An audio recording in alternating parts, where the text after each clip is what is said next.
Dear student, Tabish biology classes में आप सबका एक बार फिर से वेलकम। आज जो हम एक नया टॉपिक कल जो हम बता रहे थे ब्लड, उसका सब टॉपिक फॉर्म्ड एलिमेंट्स आप लोगों के सामने लेकर आए हैं। कल हम लोगों ने प्लाज्मा के बारे में पढ़ा। जो प्लाज्मा के अंदर 55% क्या होते हैं? प्रोटीन्स होते हैं। प्लाज्मा जो होता है ब्लड्स का 55% होता है, जिसके अंदर प्रोटीन्स होते हैं, वाटर्स होते हैं। ये सब हम कल क्लासेस में पढ़ चुके हैं। आज हम बताएंगे आप लोगों को फॉर्म्ड एलिमेंट्स के बारे में। फॉर्म्ड एलिमेंट्स जो होता है वो 45% हमारे जो टोटल ब्लड्स होता है उसका होता है 45%। अब हम जानेंगे फॉर्म्ड एलिमेंट्स कितने टाइप्स के होते हैं। तो फॉर्म्ड एलिमेंट्स जो होते हैं वो हमारे ह्यूमन बींग्स के अंदर 3 तरह के होते हैं। फर्स्ट होता है इरेथ्रोसाइट्स। क्या होता है? इरेथ्रोसाइट्स। इरेथ्रोसाइट्स जो है वो आरबीसी का साइंटिफिक नाम है। आरबीसी जिसको हम रेड ब्लड कॉर्पोसेल्स कहते हैं या रेड ब्लड सेल भी कहते हैं। क्या हम बोले कि इरेथ्रोसाइट्स जो है वो आरबीसी का ही साइंटिफिक नाम है। कौन सा नाम है? साइंटिफिक नाम। आगे हम आते हैं ल्यूकोसाइट्स। क्या होता है? ल्यूकोसाइट। ल्यूकोसाइट्स किसका साइंटिफिक नाम है? तो ये डब्ल्यूबीसी का साइंटिफिक नाम ल्यूकोसाइट्स है। डब्ल्यूबीसी की बात करें तो डब्ल्यूबीसी का फुल फॉर्म होता है white blood corpuscles. White blood corpuscles. और इन दोनों ब्लड्स साथ ही साथ आगे जो हमारा ब्लड्स जो फॉर्म्ड एलिमेंट्स में एक टाइप आता है उसको हम कहते हैं थ्रोम्बोसाइट्स। क्या कहते हैं? थ्रोम्बोसाइट्स। थ्रोम्बोसाइट्स जो है वो किसका साइंटिफिक नाम है? तो वो प्लेटलेट्स का साइंटिफिक नाम है। तीनों ब्लड्स के जो ग्रुप्स हैं उसको हम बारी बारी से पढ़ेंगे। तो सबसे पहले हम बात कर लेते हैं आरबीसी की, जिसका साइंटिफिक नाम है इरेथ्रोसाइट्स, और इसको हम फुल फॉर्म के फॉर्म में हम पढ़ेंगे रेड ब्लड सेल। तो हम जानने की कोशिश कर रहे हैं।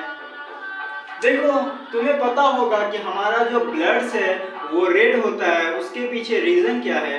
तो उसके पीछे रीजन ये है कि वो हीमोग्लोबिन के कारण ही हमारा ब्लड्स क्या होता है? रेड होता है।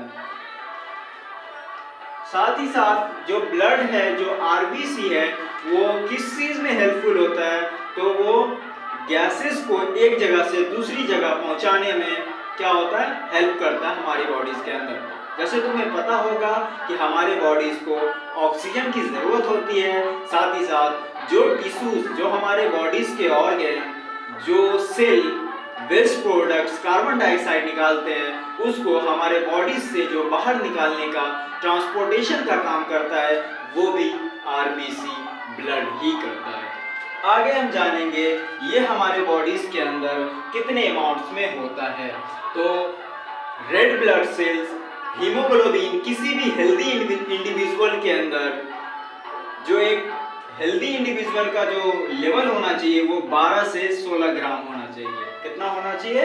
12 से 16 ग्राम। हीमोग्लोबिन कितना होना चाहिए एक हेल्दी इंडिविजुअल में? 12 से 16 ग्राम। मिनिमम 12 ग्राम, मैक्सिमम 16 ग्राम। मिनिमम 12 ग्राम, मैक्सिमम 16 ग्राम। अगर 12 ग्राम से कम किसी के अंदर हीमोग्लोबिन है, इसका मतलब उसे क्या है? एनीमिया की शिकायत है, ब्लड की कमी है उसको। फिर the RBC formation take place. हमारा जो ब्लड होता है रेड ब्लड, वो बनता कहाँ पे है? तो याद रखना, वो हमारे बॉडीज के जो सबसे लॉन्गेस्ट बोन है उसका नाम क्या है? फेमर। क्या नाम है? फेमर। और उसी के अंदर बोन मैरो पाया जाता है।